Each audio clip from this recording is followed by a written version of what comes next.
미국 국무부가 술렁이고 있습니다. 세계 각국의 재난을 예언한 한 중국 소년. 그의 입에서 나온 건 믿기 힘든 나라의 이름이었습니다. 이건 한국을 무시한 대가입니다. 처음엔 누구도 귀 기울이지 않았습니다. 하지만 예언이 하나씩 현실이 되자 미국은 즉시 비공식 대응에 나섰습니다. 그리고 그 조사에 투입된 한 남자, 전 세계를 전략으로 움직이던 외교 자문관은 한국 앞에서 무너지고 말았는데요. 그 누구도 예상하지 못한 충격적인 이야기. 지금 시작합니다. 저는 다니엘 후버입니다. 20년 가까이 미국 국무부 정책기획실에서 일해왔고 지금도 전 세계 수십 개국과 관련된 외교 전략을 짜는 일을 하고 있습니다. 사람들은 저를 냉철하다고 말합니다. 정확하고 감정에 휘둘리지 않고 국가라는 거대한 체스를 두듯 움직이는 사람이라 부르죠. 어쩌면 그 말이 맞을지도 모릅니다. 저는 국가 간의 감정 싸움이나 민족 정체성과 같은 문제를 의미 있는 논점으로 다뤄본 적이 없습니다. 제가 다룬 건 데이터, 동맹 균형, 전략적 이해관계, 리스크 최소화. 그 속에서 한국이라는 나라는 늘 중간에 낀 감성적 국가 정도로만 존재해 왔습니다. 한반도의 정세는 불안정했고 국민 감정은 쉽게 요동쳤으며 그들은 일본이나 중국에 비해 과도하게 자신을 방어하고 있다는 인상을 저는 늘 받아왔습니다. 물론 그들이 만든 기술이나 문화 콘텐츠의 힘은 알고 있었습니다. 하지만 그것도 결국 시장의 힘, 소비자의 감정 흐름에 따라 결정되는 현상일 뿐이라 생각했죠. 한국은 작고 뜨겁지만 전략적으로 큰 의미는 없다. 그게 제가 가진 모든 판단이었습니다. 하지만 그 모든 생각이 흔들리기 시작한 건 2024년 봄. 중국 광동성에서 발생한 그 일 이후부터였습니다. 그때까지만 해도 저는 몰랐습니다. 한 소년이 내게 말한 단 한 문장이 내가 믿어왔던 세계를 완전히 뒤엎게 될 줄은요. 수많은 국가 중에서도 한국이라는 나라가 그토록 중요한 의미를 가질 수 있다는 사실을 전혀 깨닫지 못했던 것입니다. 국무부 내 최고의 분석가라 불리던 제가 작은 나라 하나의 가치를 제대로 보지 못했던 것이죠. 국제관계란 결국 힘의 역학과 경제적 이익, 군사적 우위로 귀결된다고 믿어왔습니다. 그 속에서 한국은 그저 지도 위의 작은 점, 강대국 사이에 끼인 조그만 존재에 불과했죠. 베이징, 도쿄, 모스크바, 워싱턴, 그 거대한 중심지들 사이에서 별 의미 없는 중간 지대라고만 생각했습니다. 그런데 이제 와서 깨닫게 되었습니다. 제가 얼마나 잘못된 시각으로 세상을 바라보고 있었는지를요. 모든 것은 그날 그 소년을 만나면서 시작되었습니다. 2024년 봄, 중국 광동성 일대에 전례 없는 집중호우가 쏟아졌습니다. 총 누적 강수량은 1800mm, 댐이 무너졌고 전력망은 마비됐고 도시는 순식간에 검고 깊은 물속으로 잠겼습니다. 유엔은 이를 21세기 최대의 도시명 재난으로 분류했고 저는 미국 국무부를 대표해 현지 협력 회담과 국제 지원의 조율을 맡게 되었습니다. 도착한 현장은 말 그대로 지옥 그 자체였습니다. 아이의 신발이 물 위에 떠다니고 가로등 아래엔 휴대전화 불빛을 켜놓고 실종자를 기다리는 가족들이 울고 있었습니다. 그런데 현장 브리핑 중 이상한 보고가 하나 들어왔습니다. 차관급 회의에서 언급된 예지 능력 보유 소년입니다. 이 사태를 일주일 전 정확히 예고했습니다. 처음엔 흘려들었습니다. 중국 내정보 조직의 과장일 수 있다고 생각했습니다. 하지만 구체적 예언 내용과 예측된 시간표, 강도, 구조 지점까지 놀랍도록 정확하게 일치하고 있었습니다. 그 소년은 지린성에서 태어난 아이였습니다. 정부 고위층만 접근 가능한 모종의 연구소에서 예외적 통찰력을 지닌 케이스로 관리되고 있다고 했습니다. 처음 그를 만났을 땐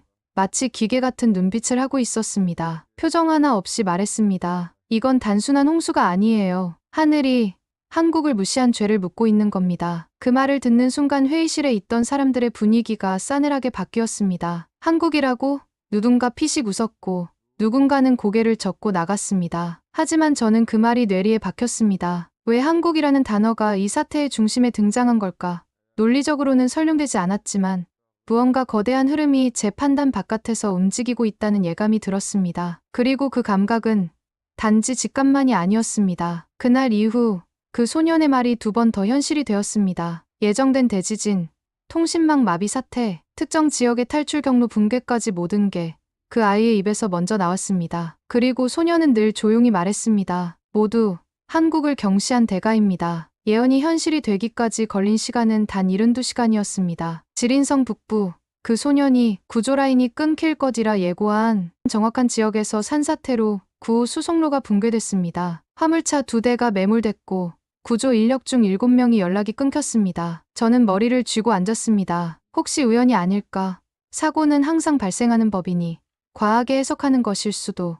그렇게 합리화를 시도하던 중 그는 두 번째 예언을 남겼습니다. 곧 통신이 끊깁니다. 북쪽 고지대를 기준으로 동남권까지, 그리고 전 세계 언론이 한국을 조롱하는 사건이 터질 겁니다. 도무지 말이 안 됐습니다. 통신망 문제도, 한국과의 연결도. 하지만 이틀 뒤 지린성에서 광역통신망 오류가 발생했고 기상청과의 위성 연결이 마비되며 구조 지연이 벌어졌습니다. 그리고 같은 날 저녁 한 국제 언론에서 K문화는 모조품이다라는 논란성 특집을 내보냈습니다. 김치, 한복, 한국 영화 한국이 이룬 모든 것들이 중국 문명의 그림자라는 주장이 미국과 유럽, SNS를 타고 조롱거리처럼 퍼지기 시작했습니다. 그 순간 저는 등줄기를 타고 흐르는 서늘한 감각을 느꼈습니다. 이건 단순한 현상 예측이 아니었습니다. 그 아이는 세계가 어디로 향하고 있는지를 정확히 꿰뚫고 있었습니다. 한국이라는 단어는 그의 입에서 나올 때마다 묘한 무게를 가졌습니다. 그 나라는 작지만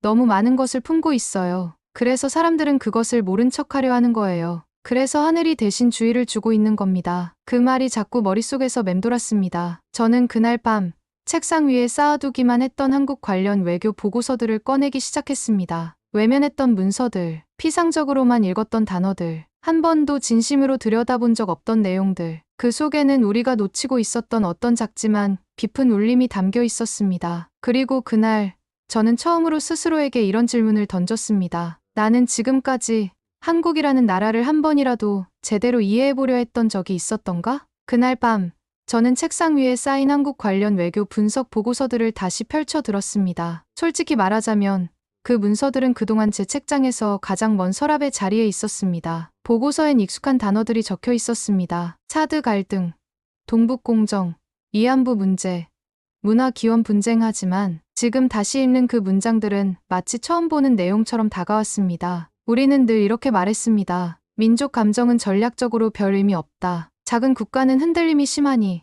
냉정하게 거리를 둬야 한다. 그 말 안에 저는 어떤 편의적 경멸을 담고 있었던 겁니다. 감정은 늘 피곤했고 역사는 협상에서 번거로운 장애물이라고 여겼습니다. 그런데 한국은 그 번거로움 속에서도 끝까지 역사를 놓지 않았던 나라였습니다. 경제적인 압박 속에서도, 더 큰 나라들과의 눈치 싸움 속에서도 자기 이야기를 자기 이름으로 지켜내려 했던 사람들. 그 보고서 속에서 저는 처음으로 어떤 소리를 들은 기분이었습니다. 우리는 잊지 않을 겁니다. 우리는 포기하지 않을 겁니다. 우리는 작지만 반드시 증명해 보이겠습니다. 그 순간 저는 깨달았습니다. 제가 지금까지 말해왔던 정책과 전략이란 말은 이 나라 사람들에게는 존재와 삶의 방식을 뒤흔드는 말이었을 수도 있겠다는 거려. 그리고 그것이 그들이 끝까지 한국이라는 이름을 걸고 지키려 했던 이유라는 거려. 저는 몰랐습니다. 아니, 어쩌면 알고 싶지 않았던 걸지도 모릅니다. 그 나라가 자신을 그렇게 지켜내기 위해 얼마나 많은 시간과 상처를 견뎌왔는지,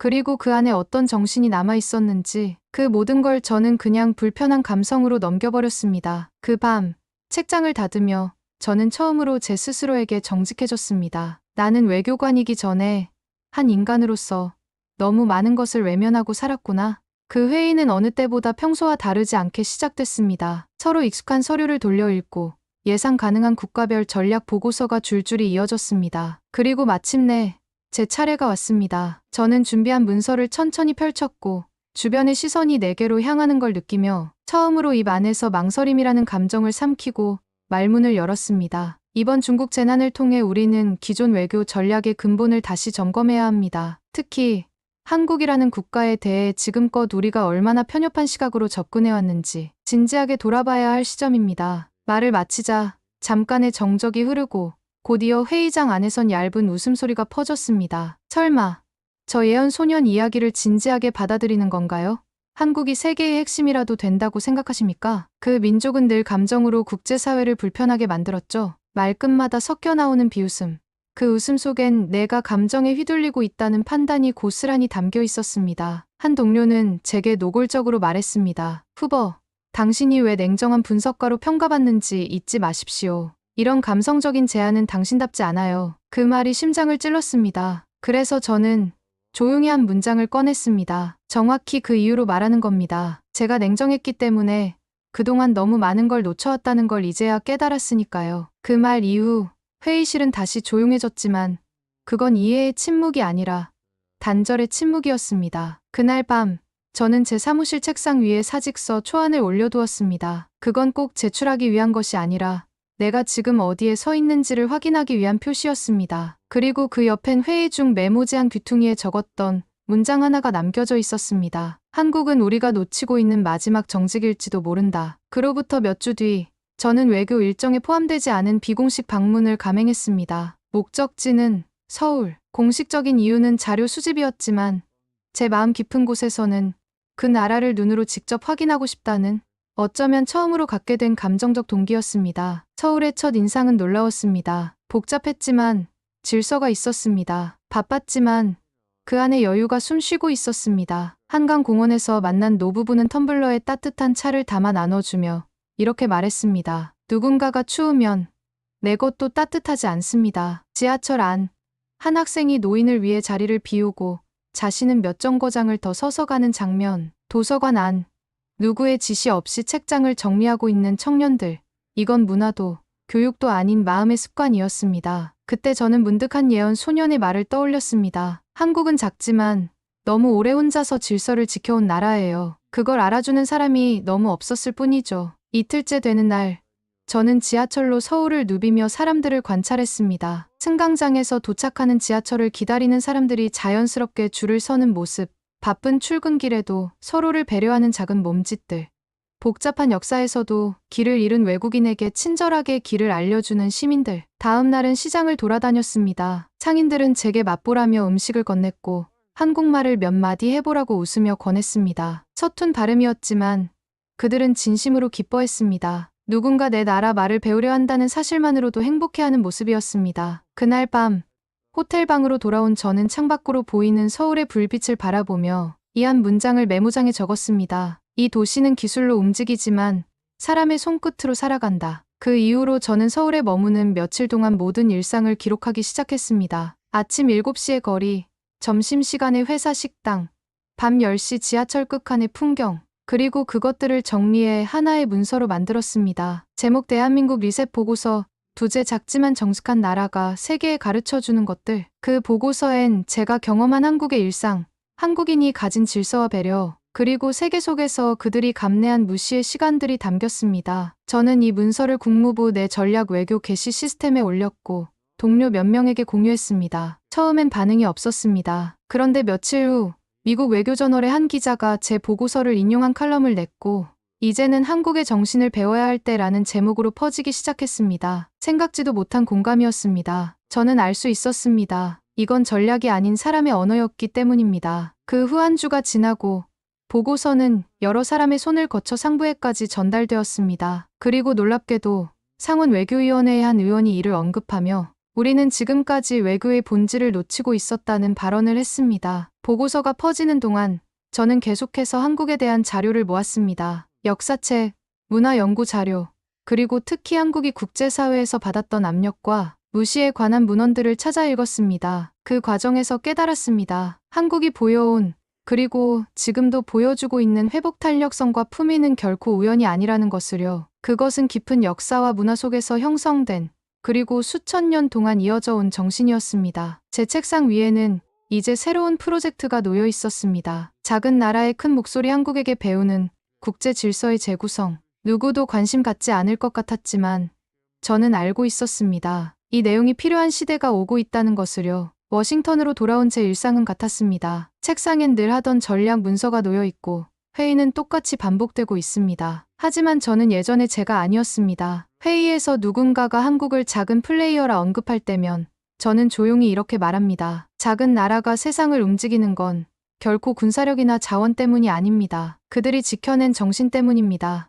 이제 저는 한국을 단지 전략의 변수로 보지 않습니다. 그곳은 세상의 중심이 되려 하지 않았지만 세상이 잊지 말아야 할 중심을 지켜낸 나라입니다. 그곳에서 저는 배웠습니다. 정직이 전략보다 강하다는 것을, 신뢰가 체결보다 오래간다는 것을, 그리고 정신은 언제나 조용히 그러나 반드시 남는다는 것을. 그들이 크지 않아도 세상이 그들을 주목하는 이유는 하나였습니다. 작지만 정직하게 그 방식으로 끝까지 살아냈기 때문입니다. 저는 전략을 믿던 사람이었습니다. 국가 간의 감정은 피곤하고 작은 나라의 목소리는 주변부의 소음처럼 느껴졌습니다. 하지만 한국은 그 소음 속에서도 자신의 중심을 끝까지 지켜낸 나라였습니다. 절차를 지키고 역사를 포기하지 않고 정직하게 살아가는 방식, 그건 계산으로는 설명되지 않는 사람의 이야기였습니다. 한국은 저에게 열린 마음을 가지는 법을 알려주었고 제가 애써 외면해온 편견과도 마주하게 해주었습니다. 지금 저는 그 마음을 담아 진실된 기록을 남기려 합니다. 얼마 전